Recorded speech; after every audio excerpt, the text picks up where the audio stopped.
안녕하세요. 저는 독일 베를린에서 한국으로 이민을 계획 중인 에밀리아 슈미트라고 합니다. 제가 한국으로 이민을 결정하게 된 건 바로 남편 때문인데요. 대기업에서 30년간 근무하고 은퇴한 남편은 임원급까지 올라갔기 때문인지 여기저기서 기업 자문이나 이사로 와달라는 러브콜을 많이 받았습니다. 하지만 남편은 더 이상 회사의 노예로 사는 삶을 지겹다면서 시골에 가서 농사나 짓고 싶다고 했습니다. 남편의 대책 없는 말에 저는 그게 무슨 말이냐며 우리 아들 학비는 어떻게 할 거냐며 불같이 화를 냈습니다. 고등학교 3학년인 저희 아이는 뉴욕에 있는 파슨스 디자인 스쿨을 목표로 열심히 대학 입시를 준비하고 있었습니다. 파슨스 스쿨은 학비만 수천만 원의 재료비도 장난이 아니었고 심지어 물가가 어마무시한 비뉴욕에 있었습니다. 저도 생활비는 본인 보고 벌라고 하되 학비나 재료비 정도는 대주는 게 부모의 도리라고 생각했습니다. 아무리 독립을 강조하는 독일인이라도 현실적으로 감당하기 힘든 금액이다 싶으면 부모가 도와주기도 했거든요. 그런데 이런 상황에서 은퇴하고 농사를 지으러 간다면 그 학비를 내줄 수 있을 리 없었습니다. 저와 남편은 결국 은퇴 후 남편의 진로 문제로 옥신각신하면서 다퉜고 며칠 동안 서로 말도 안 하고 지냈습니다. 싸운 지 4일째 되는 아침, 남편은 편지 한 장을 달랑 남기고 사라졌습니다. 편지의 내용을 요약하면 대강 이런 내용이었습니다. 당신이랑 싸워서 화났으니 해외여행 갔다 올 거야. 난 한국에서 여행 다니고 있을 테니 화해하고 싶으면 직접 나 찾으러 오지 그래? 어이가 없었던 저는 편지를 다 읽고 가차없이 찢어버렸습니다. 이렇게 협박하면 누가 따라갈 줄 알고요. 저는 남편을 없는 사람인 셈 치고 생활하기 시작했습니다. 아들은 2년 전부터 고등학교 기숙사 생활을 하고 있어 집에는 저 혼자였죠. 처음에는 자유가 좋았지만 어느 순간부터는 즐겁게 지내도 남편의 빈자리가 느껴졌습니다. 저는 남편에게 먼저 연락하고 싶은 마음을 꾹 참고 시집간 딸에게 오랜만에 집에 놀러 오라고 했습니다. 반가운 딸과 사위의 얼굴, 손녀의 재롱을 봐서 기쁜 것도 잠시. 사위가 일 때문에 잠시 통화를 하는 동안 딸이 조용한 목소리로 혹시 아빠랑 싸웠냐고 묻더군요. 저는 딸이 어떻게 그걸 아는지 궁금했습니다. 딸에게는 남편이 친구들이랑 여행을 갔다는 식으로 둘러댔었거든요. 저희가 다툰 지 4일째 되던 날, 안부를 물으려고 전화했던 딸은 집에 아무도 전화를 안 받자 남편에게 전화를 걸었다고 합니다. 남편으로부터 집이 아닌 한국에 있다는 놀라운 대답이 돌아왔고 왜 거기 계시냐는 말에 아무 말도 하지 않는 것을 보고 저희 부부가 크게 싸웠다는 걸 짐작했답니다. 그런데 대화 도중 왜 한국집에 계시냐고 물어봤다는 표현이 제 귀에는 좀 이상하게 들렸습니다. 한국으로 해외여행 간 사람 보고 한국집에 있다고 하진 않잖아요. 이 부분을 지적하자 딸도 아차 싶었는지 말을 더듬었습니다. 저는 사실대로 실토하라면서 추궁했고 마침내 딸은 자신이 숨겨왔던 진실을 말했습니다. 엄마, 듣고 나서 나한테 너무 뭐라 하면 안 돼. 우리 아빠 한국 시골에 집이 하나 있어. 저는 이게 무슨 귀신 신나라 까먹는 소리인가 싶었습니다. 시골에 집이 있다니요. 진상은 이랬습니다.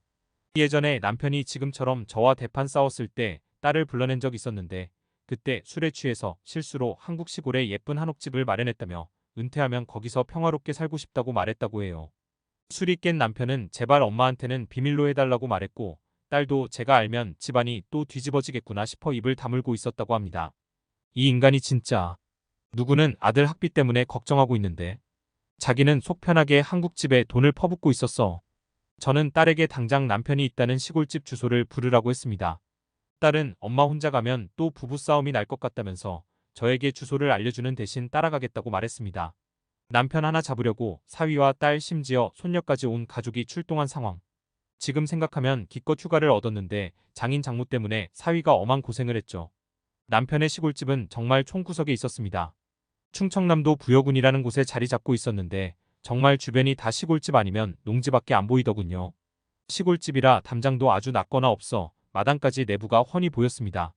어떤 집은 쇠똥 냄새가 나고 마당 한편에 닭장을 놓고 키우는 집도 있었습니다. 남편이 사는 집은 마을 끝쪽에 있었는데 집이 어디 있었는지 헷갈린 딸이 마을 주민들한테 휴대폰 번역기를 이용해 물어보니 마을 주민들이 바로 알고 말해주더군요. 작은 마을이라 그런지 소문이 순식간에 퍼져 외국인이 사는 집으로 유명한 듯 했습니다. 그리고 마침내 도착한 남편의 집. 저는 눈이 동그래졌습니다. 솔직히 저는 남편의 집을 보면 당장이라도 망치를 들고 가 다 부숴버리고 싶은 마음이 들 줄 알았습니다. 하지만 남편이 꾸며놓은 한옥집은 너무 멋지고 운치 있었습니다. 외벽은 나무로 만들어져 있어 자연적인 느낌을 주었고 지붕은 단아한 청색의 기와로 뒤덮여 곡선 형태로 구성되어 있었는데 우아한 느낌을 주었습니다. 집 중간에는 마루가 있어서 아름다운 경치를 감상하기 딱 좋겠다는 생각이 들었고, 문은 마치 동양의 박물관에서 볼 법한 전통적인 문양이 나무로 새겨져 있었죠. 제가 집을 감탄하며 둘러보는데 여념이 없을 때쯤 검정 봉지를 들고 귀가한 남편이 제가 온 것을 보고 당황한 표정을 지었습니다. 그러나 곧 표정을 다듬고 볼멘 소리로 왜 왔냐고 하더군요. 일단 왔으니 들어오라며 저희를 집 안으로 안내했습니다. 남편의 시원찮은 반응에 기분이 안 좋아진 저는 또 남편을 트집 잡기 시작했고 또 크게 싸우고 말았습니다. 화난 남편은 다시 집을 나갔고 집에는 저와 딸 사위, 손녀만이 남겨져 있었습니다. 딸은 여기까지 와서 또 싸운다고 혼자 중얼거리며 한숨을 쉬었습니다. 딸의 혼잣말을 듣고 나니 제 행동에 후회가 몰려왔지만 티내고 싶지 않았던 저는 저녁 때 되면 알아서 돌아올 거다라고 애써 태연한 척하며 집 내부를 구경하기 시작했습니다. 집 내부는 단아하고 고요한 느낌을 주는 외부와 다르게 아기자기하게 꾸며져 있었습니다. 저는 왠지 인테리어가 남편 취향이 아니라 이상하게 제 취향으로 꾸며져 있다는 느낌을 받았습니다. 사랑해서 결혼했지만 하나부터 열까지 맞는 게 없던 저희는 생활 습관부터 인테리어 취향까지 모든 게 상극이었습니다. 남편은 깔끔하고 모던적인 느낌의 인테리어를 선호했고 접시도 단색에 무늬 없는 걸 좋아하는 사람이었지만 소녀 감성이었던 저는 집에 아기자기한 장식품을 두는 것을 좋아했고 접시도 화려한 무늬가 있는 걸 좋아했습니다. 딸도 저와 같은 생각이었는지 아빠가 엄마랑 같이 살려고 이렇게 꾸몄나 봐라고 말했죠. 저는 말 같지도 않은 소리를 하지 말라고 핀잔을 주었지만 저 또한 혹시 나 때문인가 하는 생각이 피어오르기 시작했습니다. 딸과 제가 이렇게 실없는 대화를 하는 와중 사위가 갑자기 저보고 이리 와보라고 부르더군요. 사위는 저에게 한쪽 벽에 붙어있는 액자들을 보여줬습니다. 10개가량의 액자들이 다닥다닥 붙어 있었는데 놀랍게도 그 액자 속의 사진들은 전부 저였습니다. 심지어 액자를 다 채우고 나서도 모자랐는지 사진만 달랑 몇 장 붙여놓기까지 했습니다. 그 사진 중에서는 얼마 전 식당에 갔을 때의 모습도 있었습니다. 식당에 갔을 때 뭘 또 찍고 있냐고 짜증을 부렸던 기억이 있는데 제 모습을 간직하려고 찍었다는 걸 알게 되니 미안한 마음이 들었습니다. 금방 돌아오지 않을 것 같이 씩씩대며 나간 남편은 나간 지 2시간도 안 되어 돌아왔습니다. 물론 여전히 심통난 표정이었죠. 그러면서도 힐끔힐끔 저를 쳐다보면서 눈치를 보는 게 느껴졌습니다. 지도 화낸 게 미안하긴 했던 모양이에요. 저는 남편에게 선심 쓰는 척 한 번만 져주기로 마음먹었습니다. 저는 오자마자 시비를 걸어 미안하다고 말했습니다. 제가 먼저 남편에게 사과하는 경우는 정말 드물었기 때문에 그는 몹시 놀란 듯 했지만 곧이어 본인도 말도 없이 한국까지 온 것, 시골집을 산 것을 숨긴 것 모두 미안하다고 했습니다. 저는 어쩌다가 한옥집을 샀냐고 물어봤습니다. 남편은 과거 한국에 발령나면서 2년 동안 저희가 기러기 부부로 지냈던 7년 전 이야기를 꺼냈습니다. 한국 회사와의 프로젝트 때문에 타지에서 살게 된 남편은 공장 부지 문제 때문에 팔자에도 없던 시골 생활을 하게 되었죠. 일은 힘들고 시골 생활은 지루했습니다. 영화관을 가려면 읍내까지 나가야 할 정도로 뭐가 없었고 시골 할아버지 할머니들의 관심도 부담스러웠다고 해요. 외국인이 신기했는지 뚫어질세라 쳐다보는 사람도 많았고 말도 안 통하는데 뭘 주고는 싶었는지 옥수수나 삶을 달걀 같은 걸 갖다 주는 아주머니나 할머니들도 있었죠. 임원 승진을 위해 스스로 택한 선택이었지만 하루라도 빨리 독일에 돌아가고 싶었다고 합니다. 마을 사람들이 하도 말을 거니까 한국어 공부하는 데는 큰 도움이 된다는 장점 외에는 특별히 메리트를 느끼지 못했다는 남편. 그러던 어느 날 남편은 몸살 때문에 회사에 나가지도 못하고 끙끙대고 있었습니다. 몸이 돌덩이처럼 무거워 일어나지도 못하고 있던 남편은 그날도 어김없이 찾아와 문을 쾅쾅 두드리는 아주머니가 귀찮았습니다. 남편이 제가 지금 몸이 안 좋아서 못 나가요라고 하자 인기척이 곧 사라졌습니다. 하지만 얼마간의 시간이 지난 후 다시 돌아온 이웃집 아주머니는 밖에 놓고 갈 테니 챙겨 먹어라는 말과 함께 무언가를 놓고 사라졌다고 합니다. 남편이 방문을 열어 확인해 보니 닭죽 한 그릇과 약국에서 사온 몸살 약이 놓여 있었습니다. 이웃집 아주머니는 저녁에도 똑같이 죽을 한 그릇 놓고 가셨다고 해요. 따뜻한 죽그릇을 든 남편은 자신의 마음도 훈훈해지는 걸 느꼈습니다. 다음 날 자리에서 일어난 남편은 출근길에 나섰고 그새 아주머니가 미주알고주알 떠들고 다녔는지 몸은 괜찮냐고 만나는 사람마다 물어봤다고 합니다.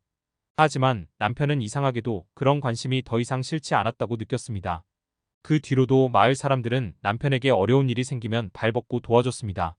그는 한국 사람들의 정과 배려심을 느낄 수 있었고 점점 그들에게 동화되어 갔습니다.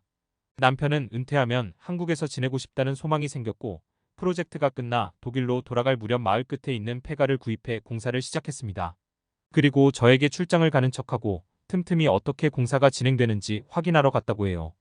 집을 개조한 후에는 세를 주면서 관리했고 은퇴를 하게 되자 한국 시골집에서 살고 싶었던 남편은 시골에 살면서 농사 짓고 싶다는 말을 꺼내며 저를 떠봤던 것입니다. 그러나 회사를 퇴직한 후에도 여전히 일하길 원하는 저에게 섭섭함을 느꼈고 싸움으로 번지게 된 것입니다. 이성을 되찾은 저는 남편의 입장에서 다시 한번 생각해봤습니다. 몇십 년 동안 소처럼 일하며 가정을 책임졌는데 당연한 듯이 또 일하라고 화내듯 사납게 말하는 아내. 저라도 섭섭할 것 같았습니다. 남편과의 길고 긴 대화 끝에 저희는 독일 집을 팔고 한국에서 살자고 결정했습니다. 집을 팔면 아들 학비로 쓰고도 남을 돈이 남았으니까요. 아깝긴 하지만 가정의 평화가 더 중요하지 않겠어요? 평생토록 고생한 남편을 위해 한국 시골까지 따라가기로 마음먹었지만 사실 제가 거기 가서 잘 지낼 수 있을지는 모르겠습니다. 그러나 남편의 한옥집을 본 순간 첫눈에 반해버렸다고 해야 하나요? 이 집에서 살고 싶다는 강렬한 열망이 솟아올랐습니다. 어차피 저는 사람들과 많은 교류가 필요한 성격도 아니고 시골에 산다고 해도 제 직업이 프리랜서 사파가다 보니 인터넷이 안 되는 오지가 아니고서야 일을 쭉 할 수도 있었어요. 이미 결정을 내렸으니 최대한 한국에서 잘 살아보도록 노력해보겠습니다. 남편 잡으러 갔다가 한국 시골에 눌러앉게 된 독일 여성의 이야기 어떻게 보셨나요? 저희 클립 뉴스는 여러분의 재밌고 감동적인 사연을 기다리고 있으니 언제든 제보 부탁드립니다.